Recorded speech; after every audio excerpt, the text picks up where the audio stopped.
Это видео – пошаговое руководство по изучению языка с нуля до уровня B1. Я постараюсь простым и доступным языком рассказать, как даже совсем начинающие могут самостоятельно начать изучение иностранного языка. Я расскажу об универсальной базе, на основе которой каждый сможет дальше выстраивать свой индивидуальный подход. Эта база состоит из трех последовательных этапов. Каждый из них решает свою задачу и требует разного фокуса. Сначала это привыкание к звучанию языка и закладка его инфраструктуры, затем ее расширение и укрепление, и только после этого автоматизация и уверенное использование языка в реальной жизни. Все цифры, которые я указываю в этом ролике, усредненные. И может быть, что вам потребуется больше или наоборот меньше времени для прохождения какого-то этапа. Это все индивидуально. Также важно помнить, что изучение языка – это процесс нелинейный, и на всех этапах возможны паузы, откаты и резкие скачки в навыках. Это нормально и является частью пути. Итак, первый этап. Потратьте время, чтобы найти подходящий материал для начинающих. Как понять, что учебный материал действительно хороший? Он предлагает много аудирования. Короткие монологи или лучше диалоги, частое повторение одних и тех же фраз и слов из урока в урок в разных текстах и аудиозаписях. Самое главное, чтобы вместе с текстом всегда была аудиозапись. Неважно, какой язык вы изучаете. Сначала вам все равно нужно овладеть базовыми навыками.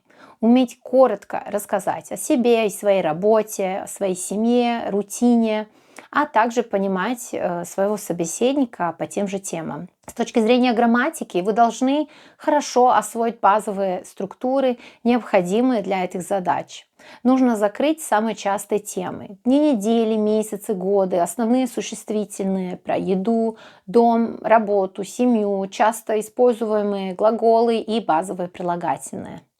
На этом этапе у вас должна быть одна основная цель – привыкнуть к звукам нового для вас языка и понимать устную речь начального уровня.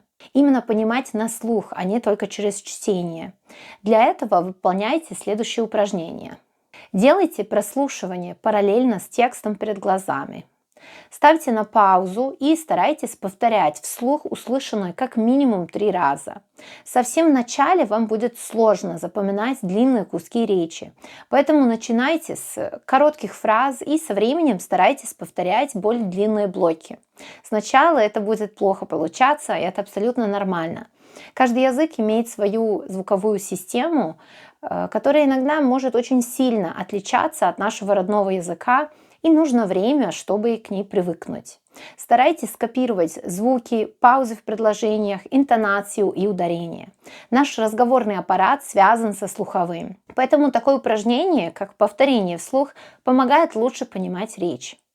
Затем прослушайте это же предложение еще 3 раза без чтения текста и обратите внимание, насколько улучшилось ваше понимание. Выпишите короткие фразы из диалога в тетрадь. Если есть возможность писать прямо в тексте, то делайте переводы новых слов прямо над текстом.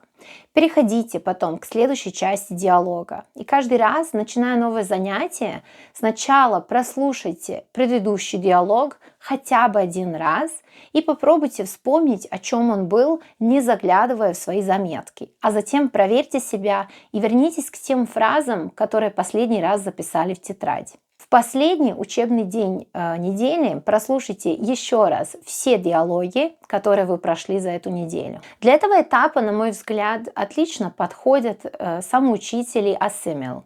В идеале стоит заниматься каждый день по 30-60 минут с 2 выходными в неделю. Очень важно сделать изучение языка приоритетом, а не заниматься, если останется время в конце дня. Регулярность все-таки на первом месте, и постоянство помогает сформировать привычку, а это самое главное в изучении языков. Если вы это не сделаете на начальном этапе, то дальше будет только сложнее. В зависимости от выбранного материала этот этап должен длиться от 3 до 5 месяцев. По его окончании вы сможете перейти к следующему этапу. Второй этап. На нем у вас уже есть достаточно хорошая база. Вы понимаете простые разговоры на основные темы и можете начать смотреть контент уровня А2 в формате Comprehensible Input. Найдите несколько подходящих YouTube-каналов для такого уровня и запаситесь терпением. Под каждым видео есть кнопка Transcript. При ее нажатии появляется текст видео, его можно очистить от тайм-кодов с помощью искусственного интеллекта, распечатать, если есть возможность, или просто скопировать в Word-файл, где вы сможете добавлять свои заметки и переводы фраз. Это и будет ваш личный учебник. Продолжайте практиковать повторение вслух, но уже не каждой фразы подряд, а выбирая то, что актуально именно для вас и может понадобиться в реальной жизни. Ваша задача теперь – это дополнительно развивать навыки чтения более сложных текстов, письма и обращать внимание на самые частые языковые паттерны. Вы начнете замечать различия между настоящим, прошедшим и будущим временем, а также структуры для выражения собственного мнения и запроса мнения собеседника. Если вы изучаете английский, в дополнение к видео я рекомендую использовать такую красную книгу Essential Grammar in Use для проработки грамматических тем, которые вам встречаются в видео. Если изучаете испанский, то грамматика de uso del español уровней А1 и А2. Для немецкого я пока что использую Deutsch als Fremdsprache, Grammatik aktiv. Нет необходимости, конечно, проходить книгу по порядку. Лучше отслеживайте повторяющиеся паттерны в контенте и находите их в книге и выполняйте соответствующие упражнения. Ваш словарный запас на повседневные темы будет активно расти. Вы начнете замечать, как слова будто прилипают к вам, потому что у вас на этом уровне уже базовая структура языка есть, а звуки и слова кажутся знакомыми. На этом этапе будет очень полезно добавить в регулярную рутину адаптированные книги. Сначала уровня А1, а затем и А2. Читайте каждый день по 15-20 минут без словаря, стараясь максимально понимать смысл из контекста и удерживать основную нить повествования. Перечитывайте то, что уже читали, каждый раз, когда есть такая возможность, потому что чем больше вы возвращаетесь к материалу, тем лучше закрепляется лексика в вашем словарном запасе, и вам потом будет проще вспомнить ее, когда вам это нужно. В плане письма старайтесь писать короткие абзацы о себе и о том, что происходит в вашей жизни. Какая у вас рутина, что вы делаете на работе, чем занимались вчера или какие у вас планы на выходные. По 4-5 предложений 2 раза в неделю совсем достаточно для начала, чтобы развить навык и закрепить словарный запас. Главная цель здесь не столько широта знаний, сколько уверенность в выражениях и структурах, которые часто встречаются и лично для вас релевантны.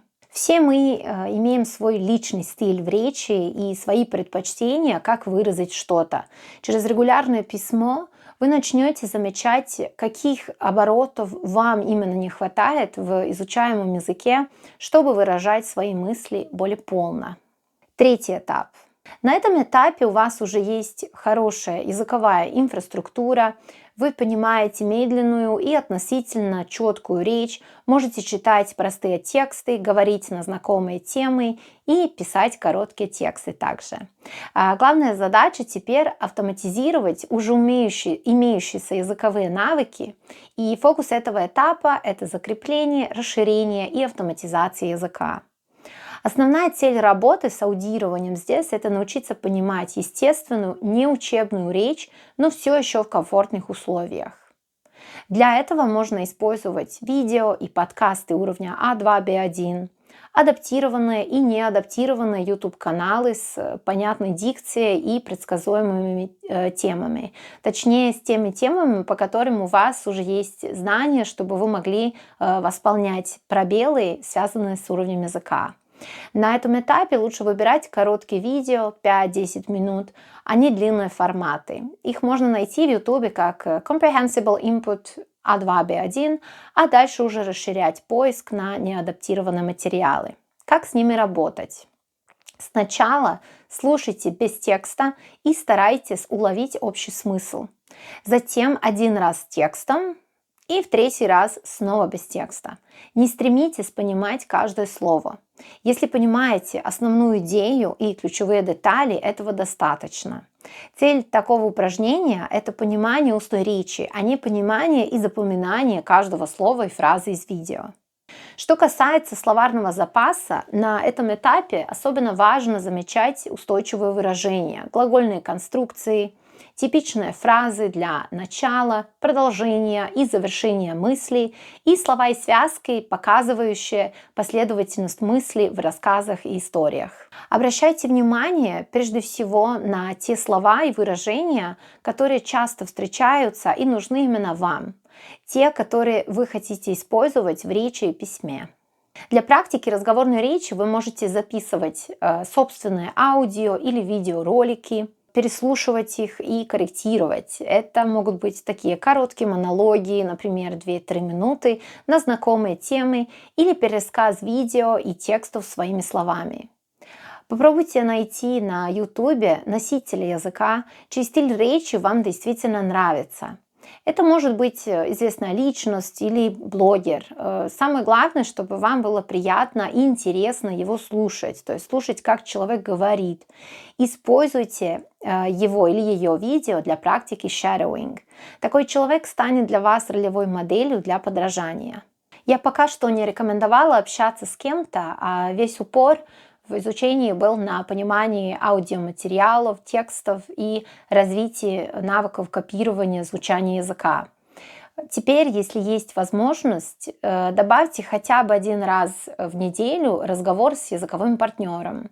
Это не обязательно должен быть преподаватель, это может быть просто человек, хорошо говорящий на языке. Цель здесь не в том, чтобы говорить много, а в том, чтобы говорить регулярно и тренировать именно навыки живой коммуникации и спонтанности в речи. Для развития навыков чтения переходите от адаптированных текстов уровня А2 к более простым неадаптированным материалам, например, коротким статьям или блогам. Потратьте время, чтобы найти источники, которые вам лично действительно нравятся и подходят по стилю и тематике.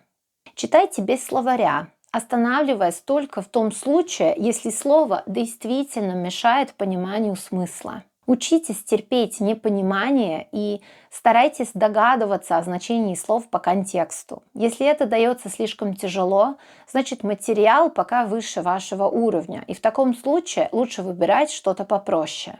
Старайтесь по возможности связывать разные навыки. Посмотрели видео несколько раз, напишите короткий абзац о его содержании. Письмо в целом помогает замедлиться, структурировать язык и заметить, какие слова и конструкции вы используете автоматически, а какие требуют повторения. Прочитали статью или блог, запишите короткий ролик или перескажите вслух, о чем был текст. Этот этап обычно длится от 3 до 6 месяцев при регулярных занятиях. По его завершении вы будете уверенно понимать речь уровня B1, сможете поддерживать разговор на знакомые темы, говорить и писать без постоянного перевода и чувствовать себя достаточно уверенно в общении. После этого можно считать, что вы уже развили свои навыки изучения и что вышли на самостоятельный уровень. А дальше язык будет развиваться уже через использование, а не через учебные этапы.